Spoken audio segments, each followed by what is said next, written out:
Okay. No, I know you pray for us today. Yeah. Okay. Yeah. Lord, we bless you on this morning, and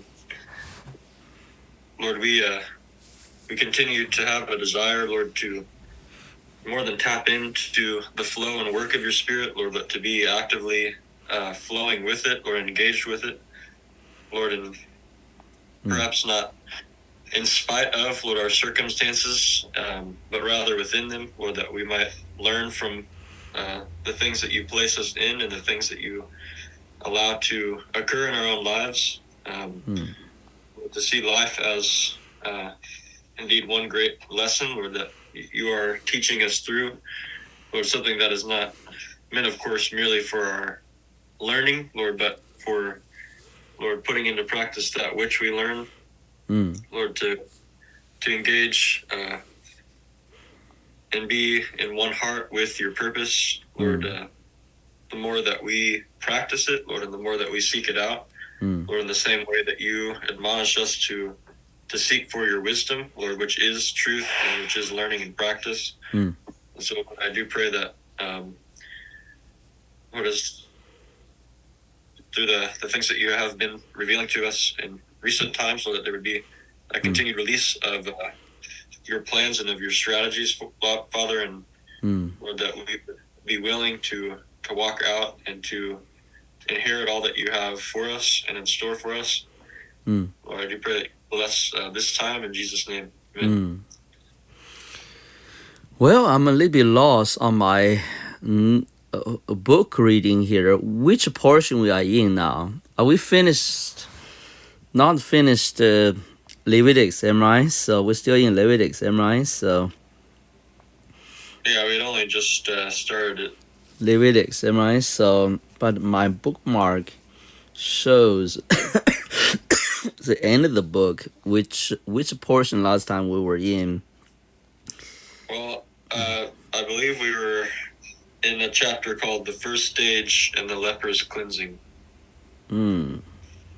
The leper's cleansing. Okay, hold on. Can you help me out? I'm just sorry. No, I'm just confused here. So, can you tell me which title, what the title for the session we're gonna read? Yeah, it's the first stage in the leper's cleansing. The first stage. Okay. That's interesting. Normally, my book will stay where they need to be. The first stage of leper's cleansing. Of lepers. Sorry. Leper. Am I so? Yes. It doesn't show anywhere.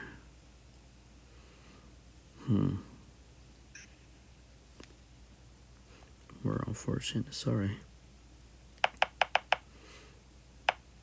The first stage.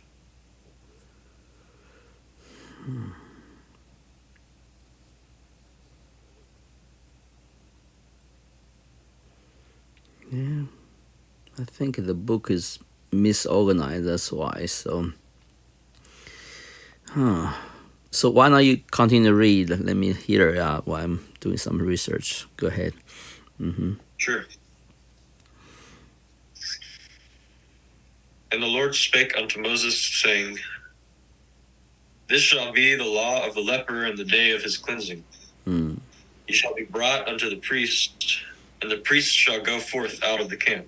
And the priest shall look, and behold, if the plague of leprosy be healed in the leper, then shall the priest command to take for him, that is to be cleansed, 2 birds, alive and clean, cedar wood and scarlet and hyssop. And the priest shall command that one of the birds be killed in an earthen vessel over running water. As for the living bird, he shall take it, and the cedar wood, and the scarlet, and the hyssop, and shall dip them in the living bird and the blood of the bird that was killed over the running water. He shall sprinkle upon him that is to be cleansed from the leprosy 7 times. And and shall pronounce him clean, and shall let the living bird loose into the open field. Leviticus 14, 1-7. I got it, actually. Great. It's interesting. Good. Yeah. Go ahead, continue. The whole treatment of leprosy is parabolic. Leprosy itself is a parable of death. The horrible loathsomeness, the contagiousness, the non-curableness, etc. So the man was shut out from camp and from sanctuary. There was a double process in the cleansing rite, restoring to each. 1. Sketch the ceremonial. 2 birds, one slain over a vessel of water so that its blood drained in. And the living bird was to be dipped into this water and blood, along with cedar, scarlet, and hyssop. And the man sprinkled 7 times, and the living bird set loose. 2. The significance. This elaborate symbolism was partly intelligible even then. 2 birds, like the 2 goats on the Atonement Day, both, in some sense, symbolized the man. The first one was not exactly a sacrifice. Its death points to the physical death, which was the end of the disease. But also, in some sense, its death symbolized the death by which cleansing was secured. A. The purifying water is made by blood added to it. In other words, cleansing by sacrifice. By water and by blood. The 7-fold sprinkling. The cedar, symbol of incorruptibility. The scarlet, of full vital energy. The hyssop, of purifying. So the thought was suggested of the communication of cleansing, full health and incorruption, undecaying strength, all physical contrasts to leprosy 7-fold. B. The free, glad activity, the freed bird, the restored leper. I'm so sorry for the distraction. I need to set up a meeting there, so go ahead. The next chapter here. The Day of Atonement. Let me read that portion. I want to concentrate now. Sorry. Come back to it. The Day of Atonement. And the Lord said, Speak unto Moses after the death of the 2 sons of Aaron, when they offered before the Lord to die. That the Lord said unto Moses, Speak unto Aaron thy brother, that he come not at all times into the holy place within the veil before the mercy seat, which is upon the ark, that he die not, for I will appear in the cloud upon the mercy seat. That shall Aaron come into the holy place, with a young bullock for the sin offering, and a ram for the burnt offering. He shall put on holy linen coat, and it shall have the linen breeches upon his flesh. It shall be girded with a linen girdle. With a linen mitra he be attired. These are holy garments, therefore shall he wash his flesh in water, and so put them on. It shall take of the congregation of the chosen Israel 2 kids of the goats for the sin offering, and 1 ram for the burnt offering. And Aaron shall offer his bullock of the sin offering, which is for himself, and make atonement for himself and for his horse. It shall take the 2 goats and present them before the Lord at the door of the tabernacle of the congregation. And Aaron shall cast lots upon the 2 goats, 1 lot for the Lord, the other lot for the scapegoat. And Aaron shall bring the goat upon which the Lord lot fell, and offer him for the sin offering. But the goat on which the lot fell to be the scapegoat shall be presented alive before the Lord, to make an atonement with him, and to let him go for the scapegoat into the wilderness. And Aaron shall bring the bullock of the sin offering, which is for himself, and shall make an atonement for himself and for his horse. And shall kill the bullock of the sin offering, which is for himself. And shall take a censer full of burning coals of fire. Excuse me. A censer full of burning coals of fire from off the altar before the Lord, that his hands full of sweet incense, beaten small, and bringed within the will. And they shall put the incense upon the fire before the Lord, that the cloud of the incense may cover the mercy seat that is upon the testimony, that he die not. And he shall take of the blood of the bloodlock, and sprinkle it with his finger upon the mercy seat eastward, and before the mercy seat shall he sprinkle of the blood with his finger 7 times. Then shall he kill the goat of the sin offering that is for the people, and bring his blood within the will, and do with that blood as he did with the blood of the bullock, and sprinkle it upon the mercy seat before the mercy seat. Wow, that's a long reading, sorry.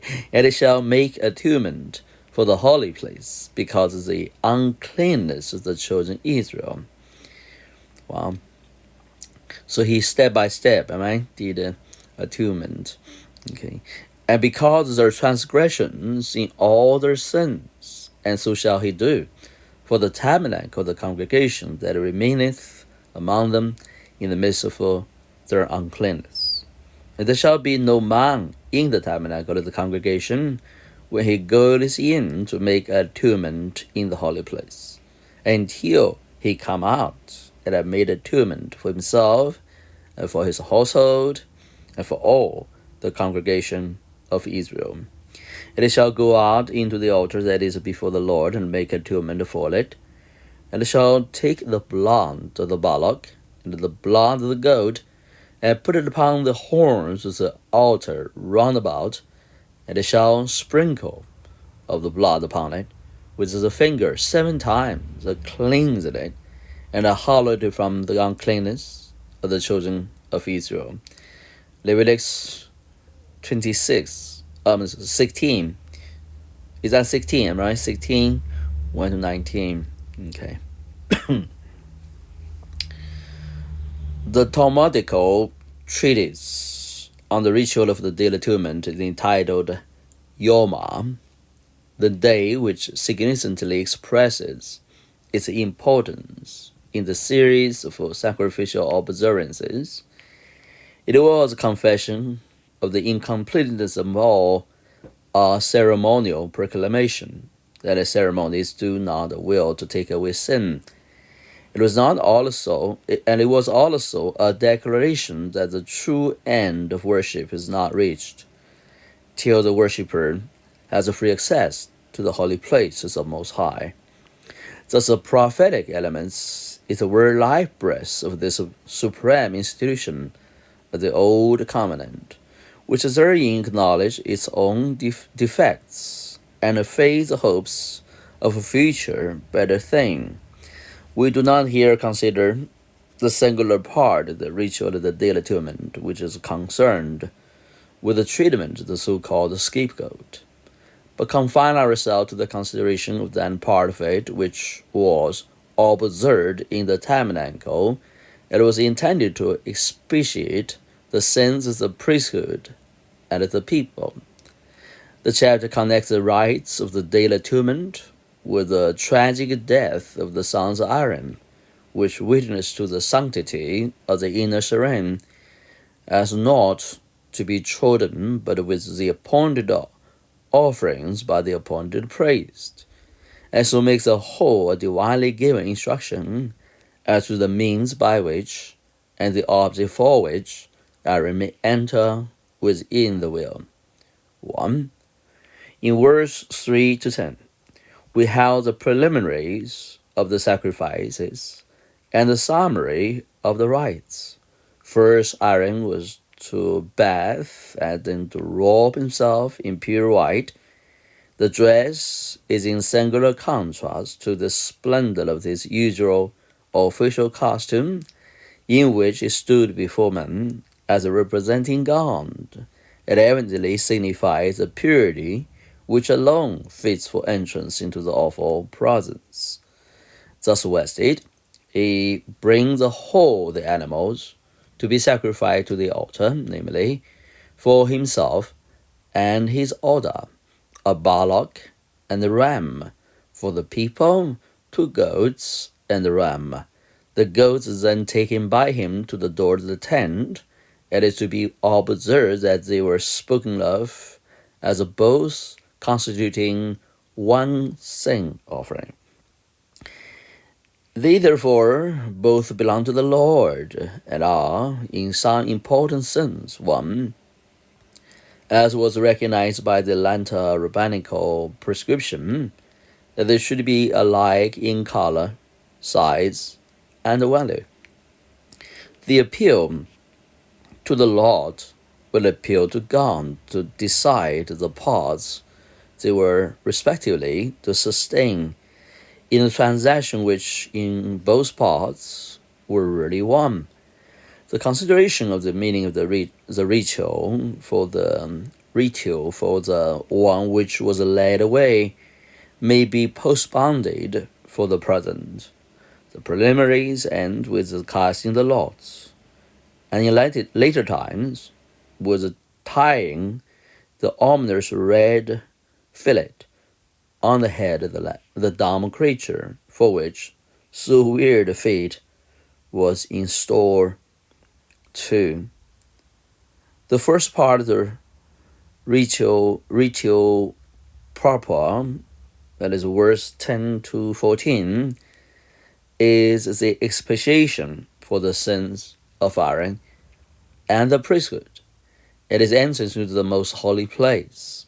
The bullock was slain in the usual manner for the sin offering, but its blood was destined for the more solemn use.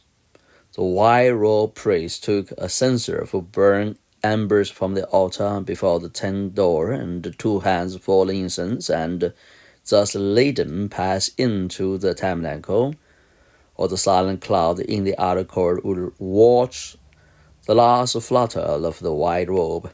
It was lost in the gloom within. He passed through the holy place, which on every day, but this was limited his approach. But on this one day, he lifted the curtain and entered the dark chamber, where the glory flashes from the golden walls and rests above the ark. Would not his heart beat faster as he laid his hand on the heavy veil and caught the first glimpse of the calm light from the Shekinah? As soon as he entered, he was to cast incense into that censer, that the fragrant cloud might cover the mercy seat. Incense is a symbol of prayer, as that a curling cloud is a picture of the truth, that the purest man, even anointed priest, robed in white, who has offered sacrifice daily, all the year round, and today has anxiously obeyed all the commands of the ceremonial cleanliness, can yet only draw near to God as a suppliant,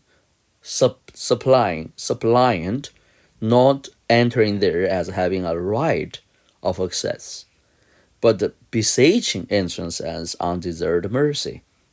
The incense did not cover the glory that Aaron might not gaze upon it, but it covered him that Jehovah might not look on his sin. It would appear that between verse 13 and verse 14, Aaron's leaving the most holy place to bring the blood of sacrifice must be understood. If so, we can fancy the long-drawn sigh of relief with which the waiting worshippers saw him return, and carry back into the shrine the expiating blood. The most holy place would still be filled, and its atmosphere thick with incense fumes, when he returned to perform the solemn expiation for himself and the whole priestly order. Once the blood was sprinkled on the mercy seat at the 7 times, apparently on the ground in front of it. The former act was intended as a sins, probably to make atonement for the sins of priesthood, the latter to cleanse the sanctuary from the ideal defilements arising from their defectiveness and the sinful mistreatments. ministrations. This completed the parts of the ceremonial which belonged immediately to Aaron and the priests. It carries important lessons. Could there be a more striking exhibition of the imperfect realization of the idea of the priestly office? Observe the anomaly inherent in the word necessity of the case. Aaron was dressed in the white robes, emblematic of purity, and had partaken in the benefit of it, and had himself offered sacrifices all the year round. So far as the ritual could go, he was pure, yet so stained with sin that he dared not enter into the divine presence without that double safeguard of the incense and the blood. The priest who cleans others is himself unclean. He and his fellows have tainted the sanctuary by the very services which were meant to attune and to purify. Oh, God forgive us, as we have been not always aware this kind of holiness and requirements, amen, even in the spirit. Hallelujah. That Solomon ritual is intended to teach praise and people alike that every praise taken from a man fills his office and applauds the temple instead of purifying the worshipper. But the office was God's appointment, and therefore would not always be filled by men too small and sinful for its requirements. There must somewhere and someone be a priest who will be one indeed, fulfilling the divine ideal of the functions, and answering the deep human longings which have expressed themselves in all lands.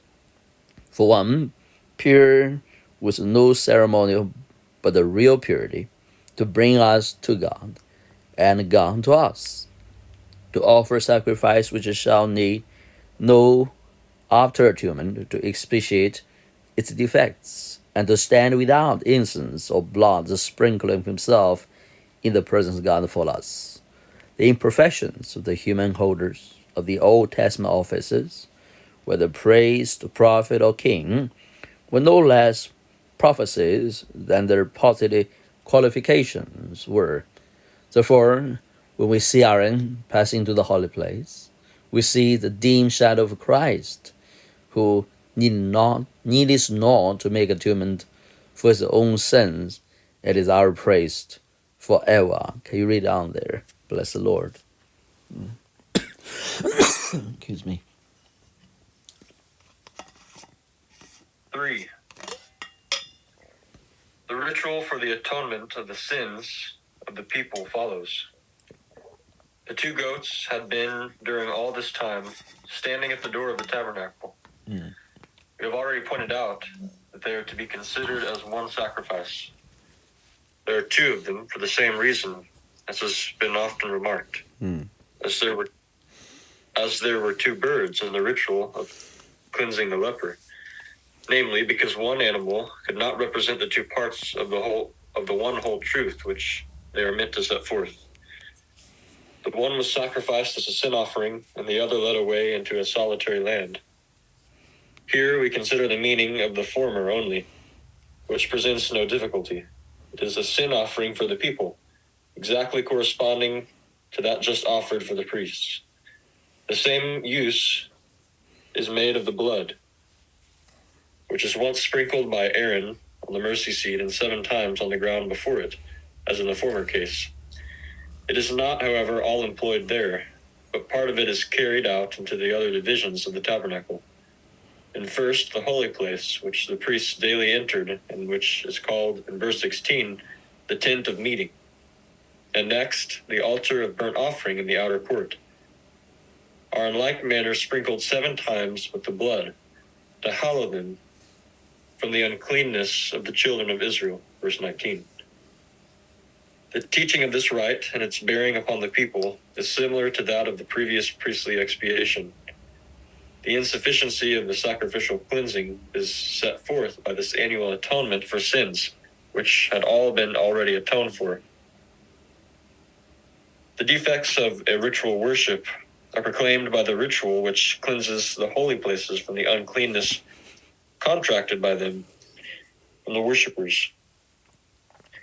If the altar, the seat of expiation, itself needed expiation, how imperfect its worth must be.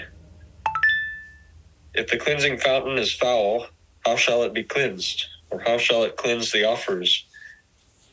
The bearing of the blood of expiation into the most holy place, where no Israelite ever entered, save the high priest, taught that the true expiation could only be effected by one who should pass into the presence of God, and leave the door wide open for all to enter.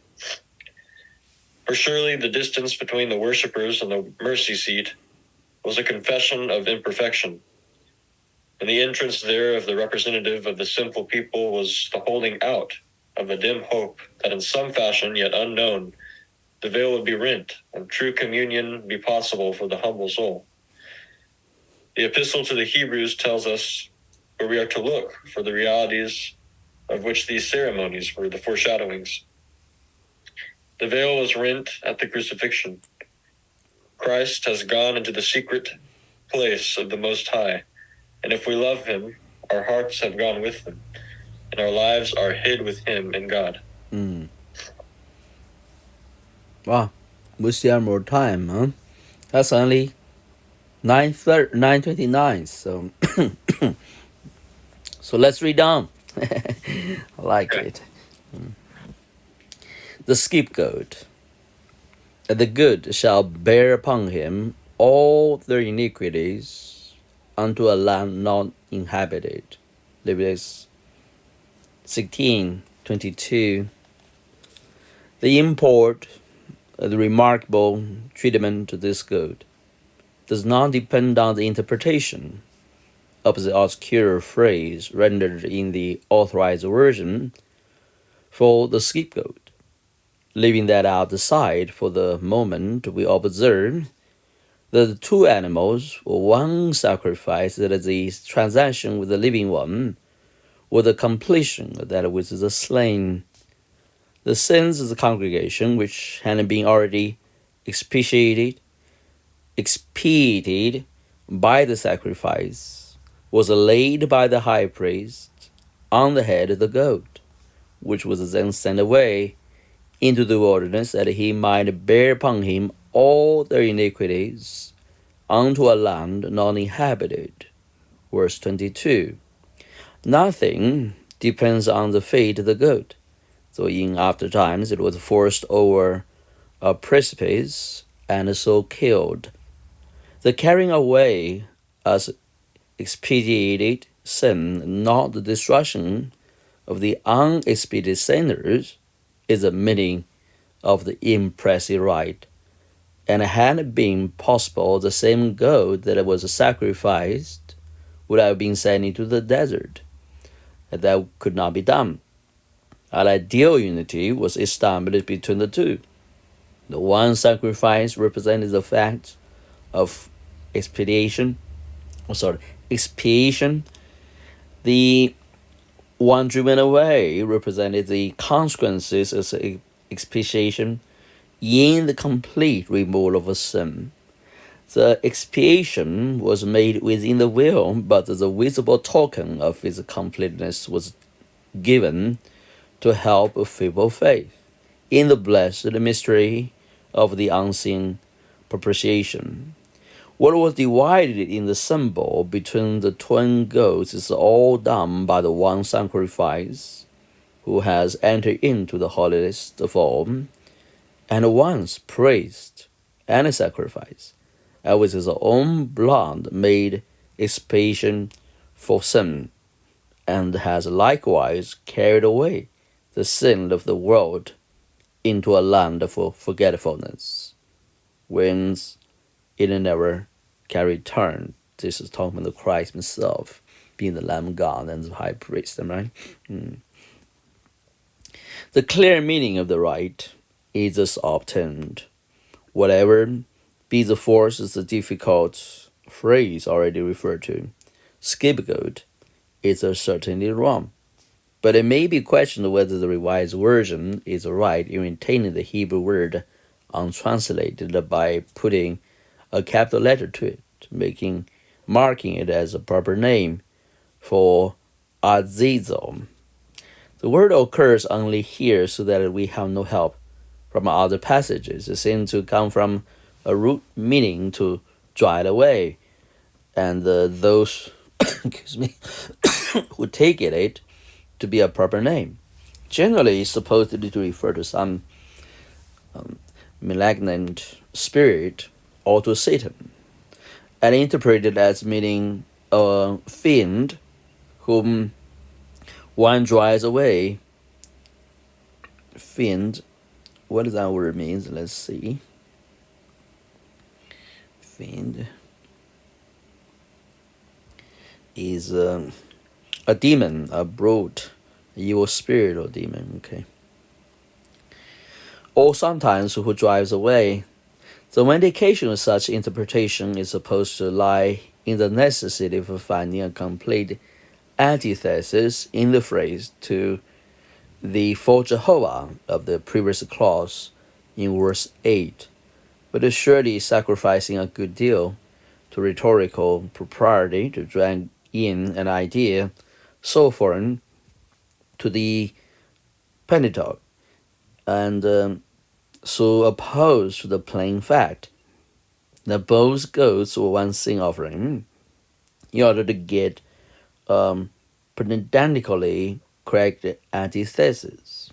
In the absence of any guidance from usage, certainty as to the meaning of the word is unattainable. But there seems no reason other than that of the said antithesis against taking it to mean removal or dismissal rather than a remover. The Septuagint translates in both ways, as a person in verse 8 as a sending away in verse 10. If the latter meaning be adopted, then the word thus defines the same purpose that is given more and length in verse 22, namely the carrying away the sins of the congregation. The logical imperfection of the opposition in verse 8 would then be simply enough solved by the fact that while both goats were for the Lord, one was destined to be actually offered in sacrifice, and the other to be for dismissal. The incomplete contrast testified to the substantial unity of the two, and needed no introduction into the most sacred rite of the Old Testament of a ceremony which looks like demon worship than a parable of the good expiation for a world's sins. The question for us is, what spiritual ideas are contained in this Levitical symbolism? There is signified surely the condition of approach to God. Remember how the Israelites had impressed on their mind the awful sanctity within the veil. The inmost shrine were chosen once a year only by the high priest, and only after anxious lustrations and when clothed in pure garments he entered with the sacrifice incense lest he die. The ritual was for the gross and untutored age, but the man of that age were essentially like ourselves, that we have the same sins and the spiritual necessities as the hand.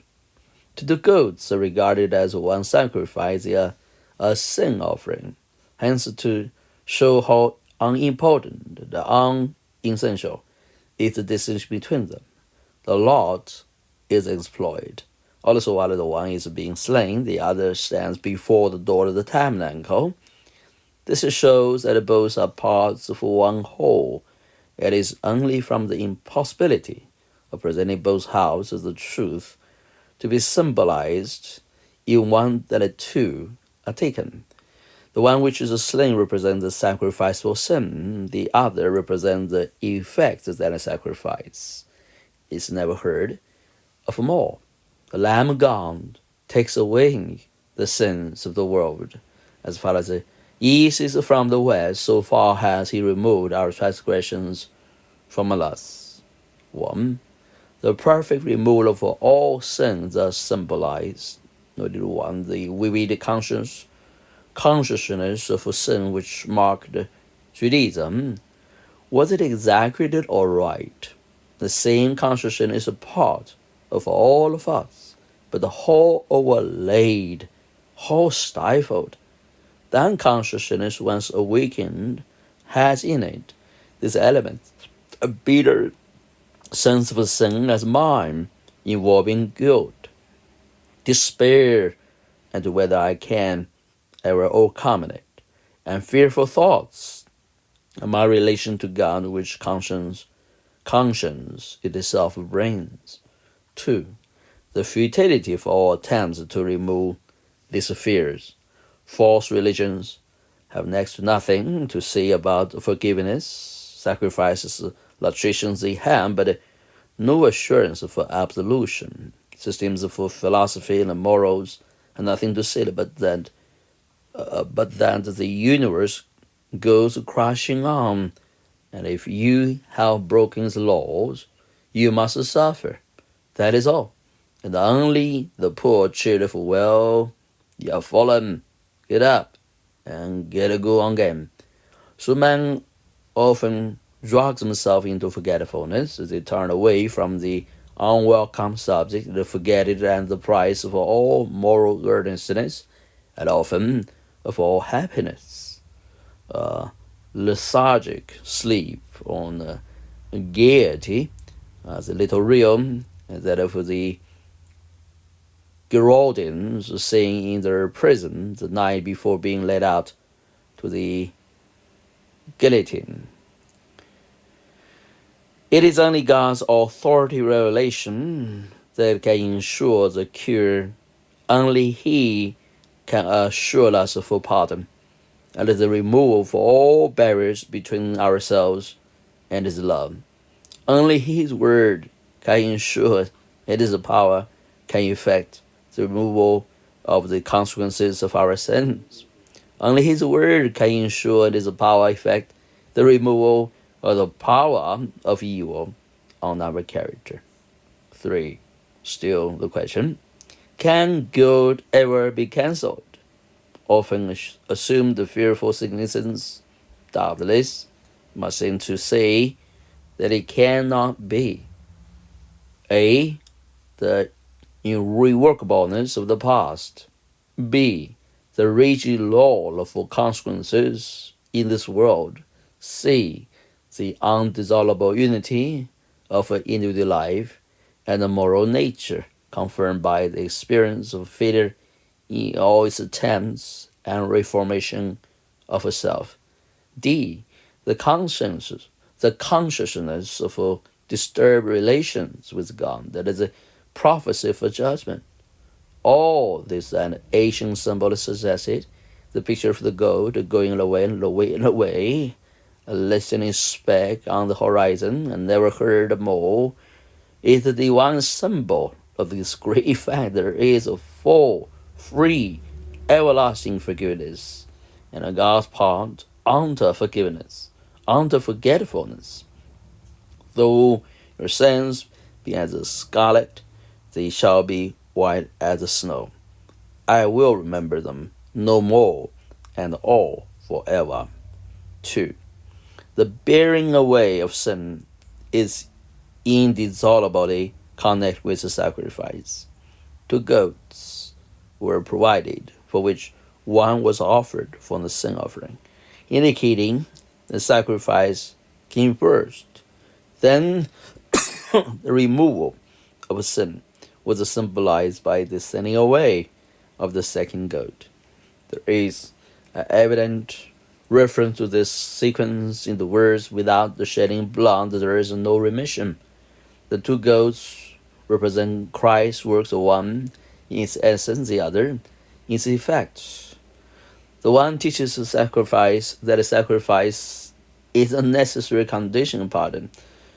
Forgiveness was not given because the offerer confesses guilt because God was merciful, but because The goat has been slain as a sin offering. There is a deep spiritual truth for us in this symbolism. We do not need to enter on the philosophy of atonement, but simply to rest on the fact that the only authority on which we can be sure of forgiveness and all indissolubly associates the two things, sacrifice and pardon. And no reason to believe in forgiveness except from the Bible record and assurance. Was the Mosaic ritual a divinely appointed thing? If so, its testimony is conclusive. But even if it were only the embodiment of human aspirations and wants, it would be a strong evidence of the necessity for some such a thing as a forgiveness.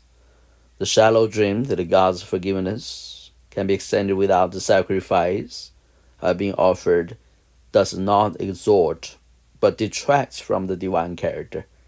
It invariably leads to an immaculated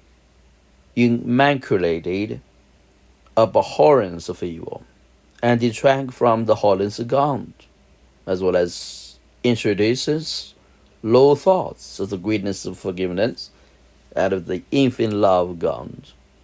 May the Lord give us clarity on this one. The author did a good job to really expound on this. 3. The bearing away of sin is associated with man's laying his sin on the sacrifice appointed by God. When seeing that the two goats must be regarded as together, making one whole, the one which was slain made atonement because of the uncleannesses of the children of Israel and because of the transgressions, even all their sins. But that expiation was not actually effective till Aaron had laid his hand on the head of the live goat, and confessed over him all the iniquities of the children of Israel, and put them on the head of the live goat, sending him away into the wilderness. The sacrifice of the slain goat did not accomplish the pardon or removal of the people's sins, but made it possible that their sins should be pardoned and removed. I was thinking it would be a shorter one, but the opposite there, okay?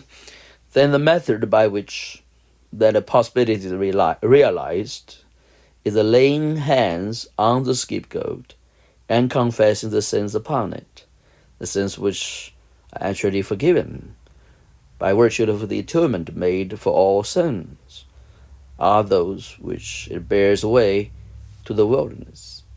This answers point to point to repentance and faith. By these, the possibility is turned into an actuality for as many as believe on Christ. Christ has died for sin. Christ has made atonement by which all sin may be forgiven. Whether any shall actually be forgiven depends on something else. It is conceivable that though Christ died, no sin might be pardoned if no man believed. His blood would not even then have been shed in vain, for the purpose of it would have been fully effected in providing a way by which any and all sin could be forgiven. So then the whole question whether any man's sin is pardoned turns on this: has he laid his hand on Christ? Faith is only a condition of forgiveness, not the cause. All in itself a power.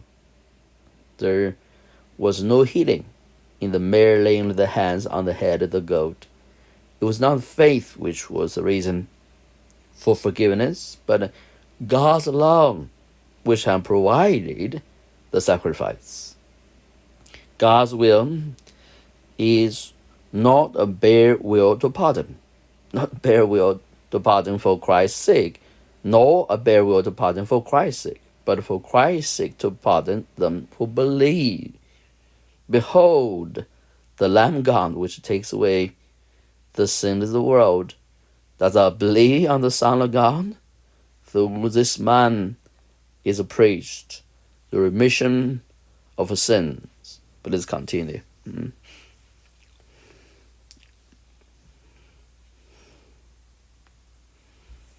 The consecration of joy. And the Lord spake unto Moses, saying, Speak unto the children of Israel, saying, The 15th day of this 7th month shall be the feast of tabernacles for 7 days unto the Lord.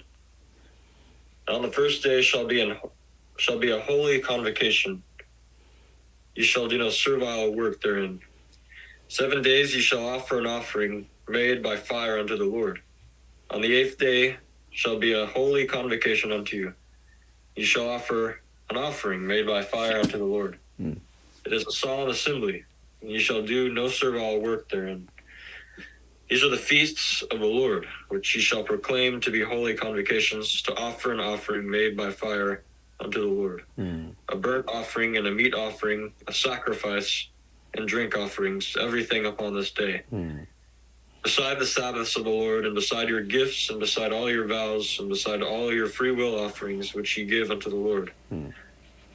Also in the 15th day of the 7th month, when ye have gathered in the fruit of the land, ye shall keep a feast unto the Lord 7 days. On the first day shall be a Sabbath, and on the 8th day shall be a Sabbath. And ye shall take you on the first day the boughs of goodly trees, branches of palm trees, and the boughs of thick trees, and the willows of the brook. Ye shall rejoice before the Lord your God 7 days. And ye shall keep it a feast unto the Lord 7 days in the year. Shall be a statute forever in your generations. Hallelujah. Ye shall celebrate it in the 7th month. Ye shall dwell in booths 7 days. All that are Israelites born shall dwell in booths. Your generations may know that I made the children of Israel to dwell in booths, when I brought them out of the land of Egypt. I am the Lord your God. And Moses declared unto the children of Israel the feasts of the Lord. Leviticus 23:33 through 44. Hey, Noah, your reading is really good these days. Yeah. I try. You must practice a little bit. That's Hopefully great. I can talk one day as good as I can read. I just can't do that yet. Oh yeah. We strive for that. Well, stop all over everywhere. So hopefully we can get it better. Huh? Yeah. Certain people talk just like writing a book. It's marvelous. Yeah. Go ahead. These directions for the observance of the great festival at the close of harvest are singularly arranged. Verses 33 through 36 give part of the instructions for the feast. Verses 37 and 38 interrupt these with a summary of the contents of the chapter. Verses 39 to the end pick up the broken thread and finish the regulations for the feast. Naturally, this apparent afterthought has been pointed out as clear evidence of diversity of authorship. But a reasonable explanation may be given to the hypothesis of the unity of the section by observing that verses 33 through 36 deal only with the sacrificial side of the feast as worship proper, and thus come into line with the previous part of the chapter, which is occupied with an enumeration of the annual feasts of the Lord, verse 4. It was natural, therefore, that when the list had been completed by the sacrificial prescriptions for the last of the series, the close of the catalog should be marked in verses 37, 38, and the other parts of the observances connected with this feast, which are not sacrificial, nor properly speaking worship, should be added. There is no need to invoke the supposition of two authors and the subsequent stitching together in order to explain the arrangement. The unity is all the more probable because otherwise the first half would give the name of the feast as that of tabernacles and would not contain a word to account for the name. We need not then include the separating wedge in verses 37, 38 in our present consideration. The ritual of the feast is broadly divided by it, and we may consider the two portions separately. The first half prescribes the duration of the feast as 7 days, the perfect number, with an 8th, which is named, like the first, a holy convocation. on which no work was to be done, but is also called a solemn assembly, or rather, as the Revised Version reads, in margin, a closing festival, inasmuch as it is closed not only that particular feast, but the whole series for the year. The observances enjoined, then, are the public assembly on the 1st and 8th days, with cessation from labor and a daily offering. We learn more about the offering from Numbers 29, verse 12, et sec, which appoints a very peculiar arrangement. On each day there was to be, as on other feast days, one goat for a sin offering, but the number of rams and lambs for the burnt offering was doubled. And during the 7 days of the feast, 70 bullocks were offered, arranged in a singular diminishing scale, 13 on the first day, falling off by 1 a day until the 7th day, when 7 were sacrificed. The 8th day was marked as no part of the feast proper, by the number of sacrifices offered on it, dropping to 1 bullock, 1 ram, and 7 lambs. No satisfactory account of this regulation has been suggested. It may possibly have meant no more than to mark the first day as the chief, and to let the worshippers down gradually from the extraordinary to the ordinary. The other half of the regulations deal with the more domestic aspect of the festival. Observe as significant of the different point of view taken in it, that the 1st and 8th days are there described not as holy convocations, but as Sabbaths, or as the Revised Version gives it better, a solemn rest. Observe also that these verses connect the feast with the ingathering of the harvest, as does Exodus 23, verse 16. It is quite possible that Moses grafted the more commemorative aspect of the feast on an older harvest home. But that is purely conjectural, however confidently affirmed as certain. To tumble down cartloads of quotations about all sorts of nations that ran up booths and feasted in them at vintage time does not help us much. The joy of harvest was unquestionably blended with the joy of remembered national deliverance, but that the latter idea was superadded to the former at a later time is, to say the least, not proven. Would it matter very much if it were? 3 kinds of trees are specified from which the fruit, that is, branches with fruit on them, if the tree bore fruit, were to be taken. Palms, thick trees, that is, thick foliaged, which could give leafy shade, and willows of the brook, which the rabbis say were used for binding the others together. Verse 40 does not tell what is to be done with these branches, but the later usage was to carry some of them in the hand as well as to use them for booths. The keynote of the whole feast is struck in verse 40. You shall rejoice before the Lord your God. The leafy spoils come into view here as tokens of jubilation, which certainly suggests their being borne in the hand. But they were also meant to be used in building the booths in which the whole nation was to live during the 7 days, in commemoration of God's having made them dwell in booths when I brought them out of the land of Egypt. This is all that is enjoined by Moses. Later additions to the ceremonial do not concern us here, however interesting some of these are. The true intention of the feast is best learned from the original simple form. What then was its intention? It was the commemoration of the wilderness life as the ground of rejoicing before the Lord. But we must not forget that according to Leviticus, it was appointed while the wilderness life was still present, as it was not to be observed then. Was it then a dead letter, or had the appointment a message of joy, even to the weary wanderers who lived in the veritable booths, which after generations a feast of mimicking? How firm the confidence of entering the land must have been, which promulgated such a law. It would tend to hearten the fainting courage of the pilgrims. A divinely guaranteed future is as certain as the past, and the wanderers whom he guides may be sure of coming to the settled home.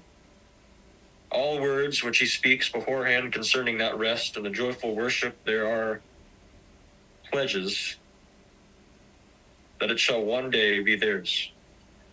The present use of the prospective law was to feed faith and hearten hope.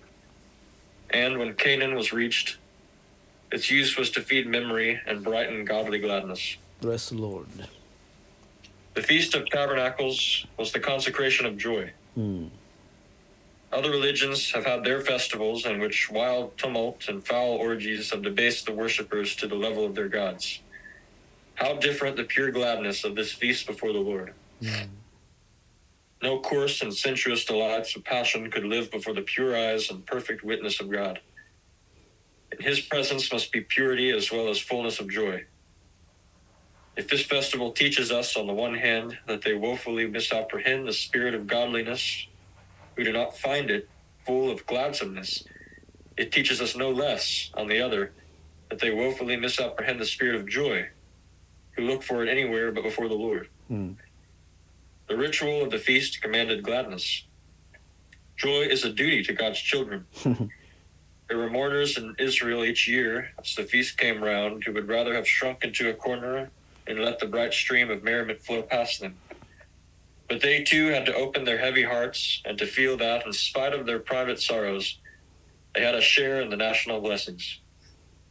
No grief should unfit us for feeling thankful joy for the great common gift of a common salvation.